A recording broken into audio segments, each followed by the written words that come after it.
पुल सिरात जहन्नम के ऊपर बना हुआ एक मशहूर पुल। बेशक हम सब इस पुल को पार करेंगे जो बाल बराबर बारीक और तलवार की धार जितना तेज है। कोई भी पुल सिरात को उस वक्त तक पार ना कर सकेगा जब तक वो सवालात के 7 मरहलों से न गुजर जाए। 7 सवालात, 7 मुख्तलिफ पड़ाव पर। ये 7 सवालात क्या है? क्या आप इन सवालों का जवाब देने के लिए तैयार होंगे? हजरत मोहम्मद मुस्तफ़ा सल्लल्लाहु अलैहि वसल्लम ने एक हदीस में पुल सिरात को यूं बयान फरमाया, पुल सिरात को पार करने का रास्ता हर एक इंसान के अमल पर है। कुछ लोगों के लिए बहुत आसान होगा और कुछ लोगों के लिए ये बहुत ही मुश्किल होगा। ये जहन्नम का एक पुल है जो कि बाल से ज़्यादा बारीक और तलवार की धार से ज़्यादा तेज है। इसमें कांटे और बेड़ियां हैं जो उनको गिरफ्त में ले गए, जिसे अल्लाह चाहेगा। कुछ लोग इस पर से पलक झपकते ही गुजर जाएंगे, जैसे रोशनी की रफ्तार हवा की तरह, या आली नस्ल घोड़ों और सवारियों पर फरिश्ते पुकारेंगे, ए परवरदिगार सलामती फरमा। फरमाते हैं, ए परवरदिगार सलामती फरमा। वह लगातार पुकारेंगे। वहाँ ऐसे लोग होंगे जिनको खराश तक भी ना आएगी, और ऐसे भी होंगे जिनको हथौड़े से मारा जाएगा, और ऐसे भी होंगे जिनके चेहरे आग में झोंक दिए जाएंगे। जी हाँ, जैसा कि हदीस से साबित है कि लोग खुदा की बारगाह में अपने दर्जात की बुनियाद पर इस पुल पर पार करेंगे। कुछ लोग इसे रोशनी की रफ्तार से पार करेंगे, जबकि दूसरे रेंगते हुए पार करेंगे। जैसा कि कुरान मजीद की सूरा 89 की आयत 6 में दर्ज है कि हजरत इसराफील अलैहिस्सलाम 2 दफ़ा सूरह फूकेंगे। पहली दफ़ा सूरह फूकने पर सिवाय उनके जिसे अल्लाह सुभान अल्लाह चाहे, ज़मीन और आसमानों की हर चीज़ उसकी हैबत से लर्ज उठेगी और उसके साथ ही क़यामत बर्पा हो जाएगी। दूसरी दफ़ा सूरा फूकने पर सब दोबारा जिंदा होंगे और अपने रब की तरफ दौड़ेंगे ताकि मैदाना हशर में जमा हो जाएं। रोज़े महशर का मकाम। जो लोग इस खौफनाक क़यामत में दोबारा उठाए जाएंगे, उनको उनके अमाल का हिसाब दिया जाएगा जो उन्होंने दुनिया में किए थे, जैसा कि कुरान मजीद की आयत में बताया गया है। बाएं हाथ में अमाल नामा पाने वालों के लिए जन्नत की बिसारत है, और अगर अमाल नामा बाएं हाथ में या पीछे से दिए जाएगा तो यह जहन्नम के अजाब की वजियत है। इन पर हमारे साथ ग्रामीण कवायद के नाम से 2 फरिश्ते हर जगह हमारे अमाल लिखते हैं, लिहाजा हमारे द्वारा किए गए तमाम अच्छे और बुरे अमाल हमारे सामने होंगे।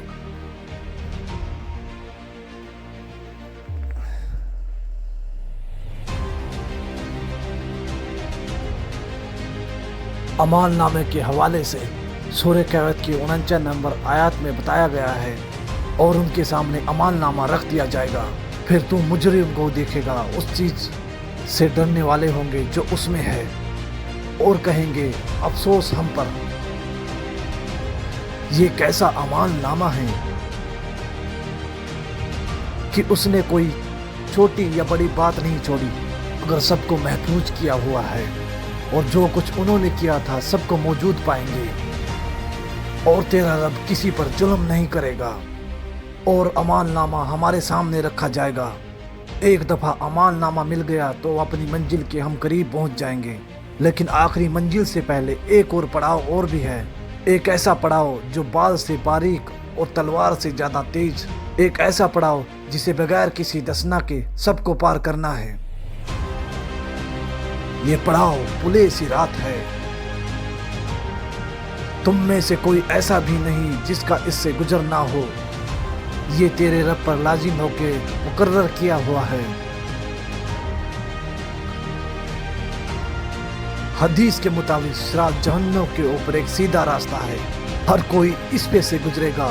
ईमान वाले इस पर से अपने अमाल के मुताबिक तेजी से या फिर आहिस्ते से गुजरेंगे, जबकि काफिर और गुनाहगार लोग ठोकर खाकर जहन्नम में जा गिरेंगे।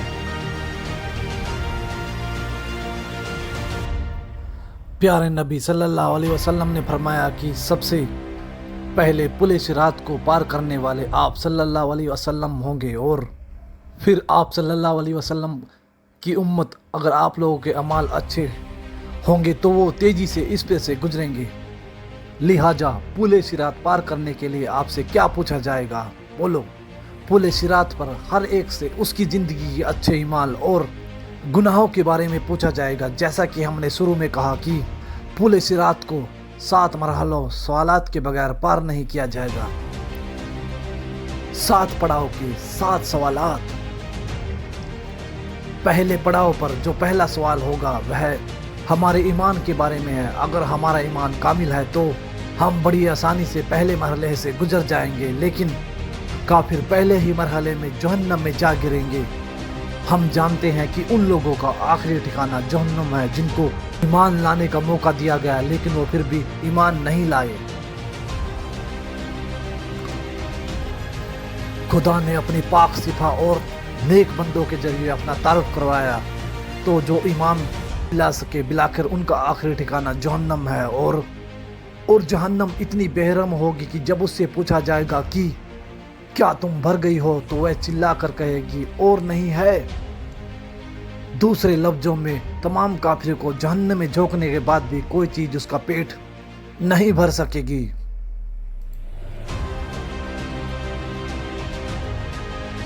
لیکن ڈرے مت، اگر آپ ایمان لائے اور آپ نے نیک اعمال کیے تو آپ کو روز محشر کی سختیوں سے پلک جھپکتے ہی چھٹکارا مل جائے گا، بالکل ایسے جیسے حضرت ابراہیم علیہ السلام آگ میں صحیح سلامت رہے۔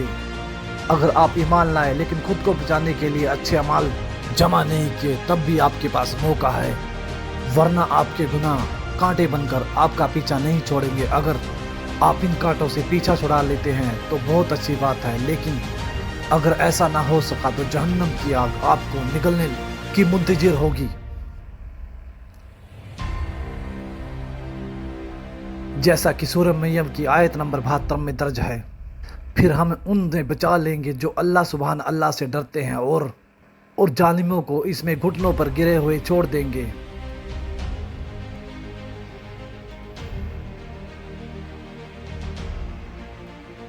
آئیے اس پر بات کریں کہ ہم اس پل کو کیسے پار کریں جہاں جہنم اپنی تمام تر لاکھیوں اور دہشت کے ساتھ ہمارے قدموں تلے ہوگی۔ ہم کوشش کریں اس پر ہماری نظر نہ پڑے اور ہماری تو جو اپنے راستے پہ مرہوس رہے، ہم اپنے ارد گرد لوگوں کو دیکھیں گے۔ ایک طرف وہ لوگ ہوں گے جو اپنے گناہوں پر پچھتائیں گے، جبکہ دوسری طرف وہ لوگ ہوں گے جو جہنم میں جا گریں گے۔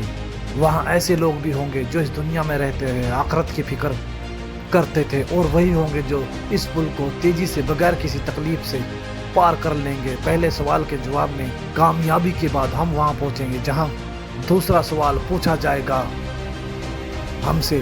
یہاں نماز کے بارے میں پوچھا جائے گا۔ اسلام کا سب سے اہم اور سب سے بنیادی ارکن میں سے نماز ایک ہے۔ آپ کی نمازیں جتنی مکمل اور خالص ہوں گی آپ کا حساب اتنا ہی آسان ہوگا، لیکن اگر آپ کی نماز صحیح نہیں ہے تو شاید آپ کی عمارت گر جائے گی۔ ہمارے پیارے نبی صلی اللہ علیہ وسلم نے فرمایا، نماز دین کا سکون ہے، جس نے اس کو ترک کیا بس اس نے پورے دین کو منہدم کیا۔ اگر ہم جہنم کی آگ سے بچنا چاہتے ہیں تو ہمیں اپنی نمازیں یقینی طور پر ایک عمارت کے مضبوط سکون کی طرح قائم کرنی ہوگی۔ اگر ہم زمینی سوئی کے ناکے سے بھی جہنم کی آگ دیکھ لیں تو سجدے سے سر نہیں اٹھائیں گے۔ ٹھیک ہے، ہمارا ایمان مضبوط ہے اور ہماری نمازیں بھی درست ہیں۔ اب ہم تیسرے مرحلے میں داخل ہوں گے۔ اگر ہم نے دنیا میں خدا کے مال کو اس کی ہدایت کے مطابق خرچ نہیں کیا تو اگلا سوال ہمارے لیے پریشان کرنے والا ہوگا، اور ہم سے پوچھا جائے گا کہ ہم نے اپنا مال کہاں پر خرچ کیا اور کس کے ساتھ بانٹا، کیا ہم نے زکوٰۃ ادا کی۔ ہم سے سوال ہوگا۔ اس بارے میں غور کیجئے کہ آپ نے زندگی اس خیال کے تحت گزاری کہ خالق کا عطا کرتا مال آپ کا اپنا ہے، اور زکوٰۃ جس کا بانٹنے کے لیے دیا آپ نے اسے مستحقین کو دینے کی بجائے ان سے چھپانے کی ترجیح دی۔ ہمیں ایسی صورتحال سے اللہ کی پناہ مانگنی چاہیے۔ اگر اپنا مال چھپائیں گے تو जन्नत भी हमसे छुप जाएगी। अगर हमने अपना माल खुदा की हिदायत के मुताबिक कमाया और खर्च किया तो अगले पड़ाव पर हमसे रोज़े के बारे में सवाल किया जाएगा, जो कि हम पर उसी तरह फ़र्ज है जिस तरह पिछली मौतों पर फ़र्ज थे। अगर हम इस पूछ के दौरान कांच जैसा लफ्ज़ अदा नहीं करना चाहते तो हम पर लाजिम है कि माजी में हिलो वहानों से छोड़े हैं उनकी अजा पैदा करें। इसके बाद हम 5वें पड़ाव पर होंगे। इस पड़ाव पर हम लोगों से हज के बारे में पूछा जाएगा। अगर आप माली मिसाइल की वजह से हज नहीं कर सकते, माली इस महकाम के बाद ज़िंदगी में एक दफ़ा हज ज़रूर करें। अगर हम इस्तादात होने के बावजूद हज अदा नहीं करते और बहाने बनाते हैं तो हम संगीन नर्ज का सामना कर सकते हैं। 6ठे पड़ाव पर हम इस मौजू की तरफ आएंगे जो बिना हर किसी से मुतल्लिक है, मौजूद हलकुल इबाद और सिला रहमी है।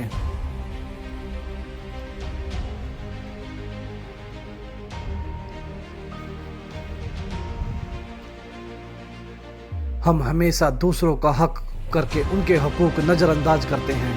क्या हम बहुत सी चीज़ें लोगों के हकूक़ में शुमार होती हैं, बाजू का हमेशा लारिंदी में करते हैं, बाजू काट हम जानबूझ कर ऐसा करते हैं ये समझ कर कि कुछ नहीं होगा। मिसाल के तौर पर हम ये जाने बगैर कि आया ये सच है या नहीं किसी के बारे में बातें फैलाते हैं, लिहाजा हम आसानी से गुनाहों का हिस्सा बन जाते हैं।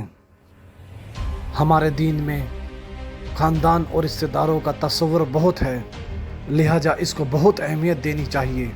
ताहम हो सकता है कि हम अपने तमाम रिश्तेदारों के साथ हमेशा ना रहे, हमें उनके कुछ रवैये नापसंद हो, लेकिन हमें उनसे मुख्तलिफ कटा ताल्लुक़ नहीं करना चाहिए। इसलिए सहाबा अकराम रिजवान अल्लाह अलैहिम अजमाइन ने की हयात पर नज़र डाले। चंद सहाबा के वालिद मुसलमान ना थे, लेकिन उन्होंने फिर भी अपने वालिदैन को खुश करने की कोशिश की, सिवाय उन मामलात के जिनसे खुदा ने मना किया था। जब हम तमाम मराहिल से गुजर जाएंगे से तहारत यानी गुस्ल का सवाल होगा। अगर हम पिछले 6 सवालों में कामयाब रहे तो खुदा के फजल से हम उन लोगों में शामिल होंगे जो सफाई को तरजीह देते हैं। अगर हम तहारत का ख्याल ना रखते तो पिछले सवालात में कामयाबी भी मुमकिन ना होती। इन तमाम सवालात के बाद जहन्नुम अपने हकदारों को ले लेगी और जन्नत खुदा से अपने रिहायशों का सवाल करेगी। नबी अकरम सल्लल्लाहु अलैहि वसल्लम ने फरमाया, बहुत से लोगों को पुले सिरात का पता भी नहीं होगा और वह फरिश्तों से इस बारे में पूछेंगे कि वो जहन्नुम और पुले सिरात कहाँ है, क्या हमने इसे अबूर कर लिया। फरिश्ते जवाब देंगे कि तुम जहन्नुम के ऊपर इस पुल को पार चुके हो, लेकिन तुम्हारे अमाल के नूर की वजह से जहन्नुम की आग बुझ गई और थाम दिख गई। कहा जाता है कि जहन्नुम की आग मोमिनीन से कहेगी कि ए मोमिनो, मेरे ऊपर से तेजी से गुजरो, क्योंकि तुम्हारे अमाल का नूर मेरी आग को बुझाता है। खुदा की मर्जी होगी तो हमें जन्नत बतौर इनाम मिल जाएगी, जो कि सफ़र के इख्तिताम पर एक खूबसूरत जगह है। ऐसी खूबसूरत की ना किसी आँख ने देखी, ना किसी कान ने सुनी, ना किसी इंसान के ख्वाब में आई। नेक अमाल के साथ ज़िंदगी गुजारना इतना भी मुश्किल नहीं है कि हम जमाने आकर के कुछ गवार हथकंडों से बचने के लिए कुछ खास इत्तलाम करने की ज़रूरत है। याद रखिए कि हमने जितनी बातें कही सब दुरुस्त हैं और लाजमी होगी। तो क्या दुनिया में आरसी ज़िंदगी के लिए आखिरत तबाह करना ज़रूरी है? ठीक है, आपको किसकी ज़्यादा फिक्र है, ज़रूरत है, या दुनिया के आरसी पुल की, या उस पुल की जो अवधूत की तरफ लेकर जाता है।